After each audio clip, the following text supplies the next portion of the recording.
Hi, my name is Mitch. You know me from my previous movies. And here I am again with Driving Reflections. It's 8 o'clock in the evening, 8:30. And it's already very dark. It's becoming winter. It's cold outside too. And it always has a special feeling to drive at home when it's dark. I think it has a feeling like you've been out all night long and you're driving home. Home to your bed. You feel a bit fuzzy because you have worked all day, and concentration is not quite as good as usual. Concentration is has a little bit of a lack. It's sometimes dangerous to drive in conditions like this. Also, I've noticed, and probably you can notice it too, because the video camera is right on my front windshield, that I urgently have to clean my windshield. It's dirty all the way. Every light here reflects in my in the window, and I can't really see if there's coming traffic from the left or the right, so that's very dangerous. I've never noticed that before because it was always clear when I was driving,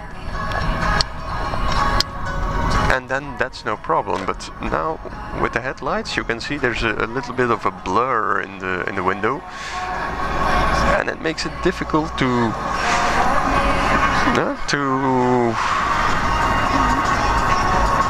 examine the traffic around you and to make a good projection of what is about to happen. As you can see, I'm again driving at very slow speed. That's one of the habits I have. All my friends laugh at me because they think if you own a car, and certainly a car like this with a lot of power, you should drive like a maniac. You should drive at 120 kilometers per hour where there's only 50 kilometers per hour allowed.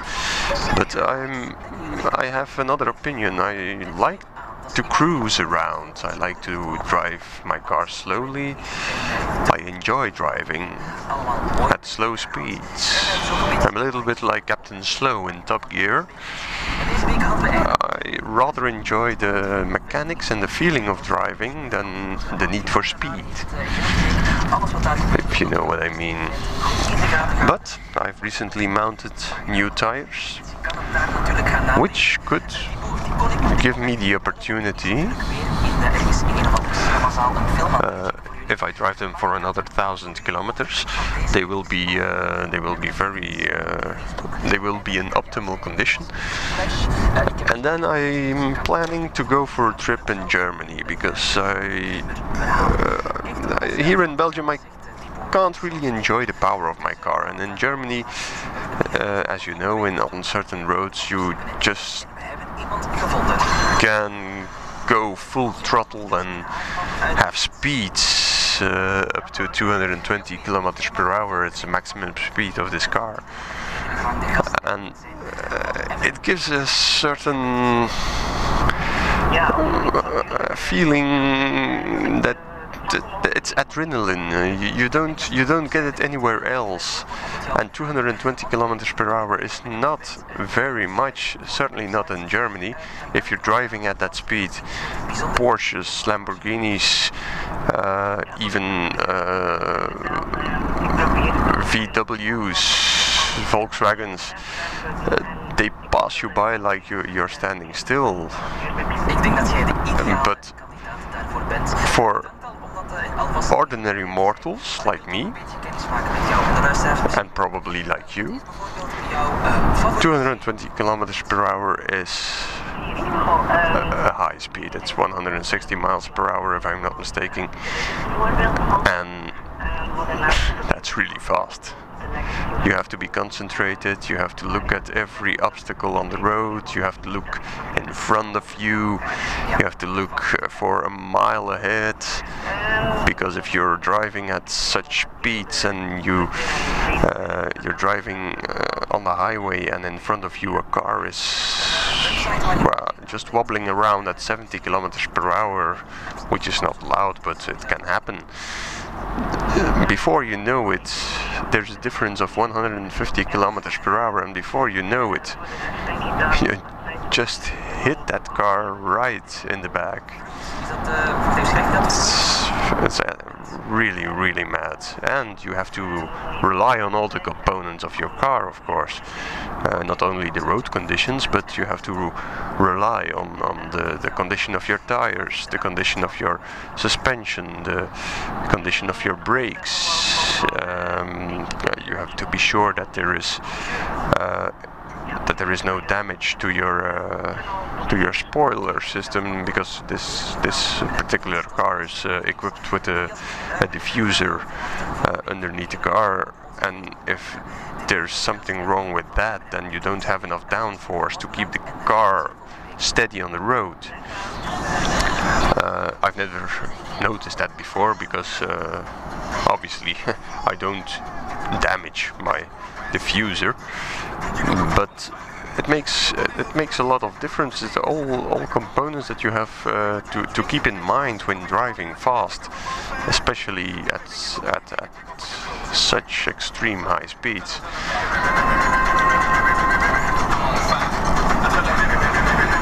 I have to say now,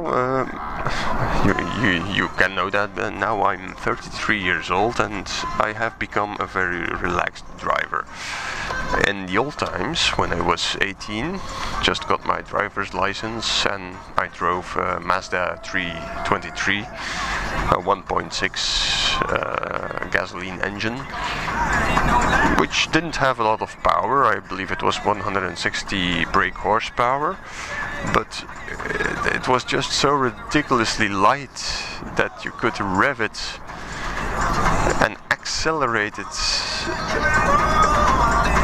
It was such a sporty car. I drove like a maniac in that car. After that, I bought a Ford Focus diesel, a 1.8 diesel with the common rail system. And that was a sporty car as well. I never had a car which felt so sporty like that Focus. The whole suspension, the driving feeling, the feeling in the steering wheel, it looks like a dull family car, but if you drive it to the limit, it's really a fantastic sports car. After that, I got my company car. That was a Ford Fiesta. And I must say, okay, that was not a very sporty car. It was a 1.4 diesel engine, but because, again, it was a light car and it had good suspension, Ford is known for that, it still offered a lot of pleasure while driving it. My next car was a Mini Cooper, a diesel, also a company car, 1.6 diesel engine from the BMW origin, 110 brake horsepower, and that was just insane to drive. It had a lot of torque, a lot of power, but the ground clearance was not very good. Whenever you had a bump, you hit something, your spoiler would break off.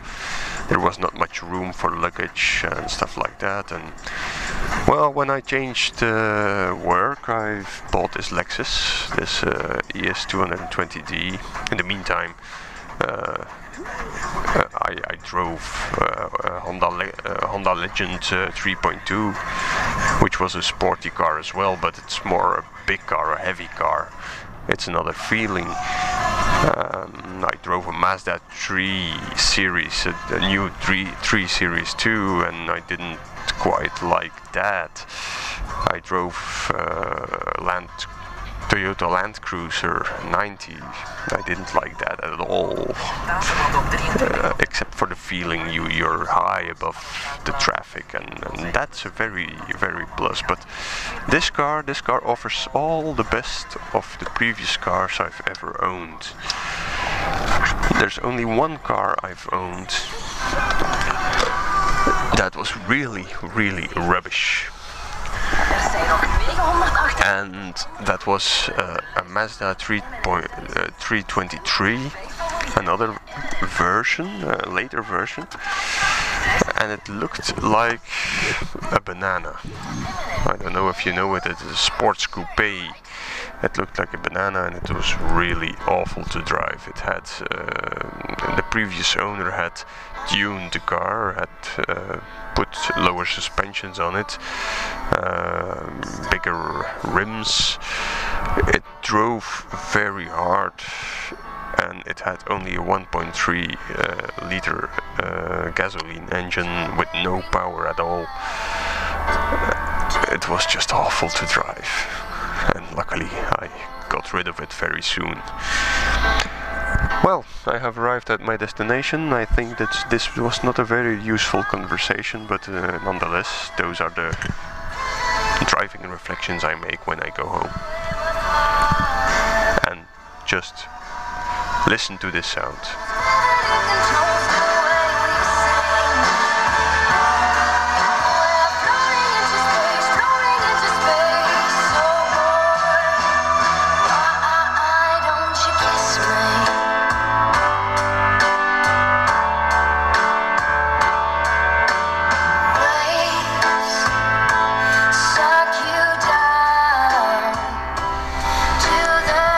This is a Belgian production, Hooverphonic. Just buy that album. Bye bye.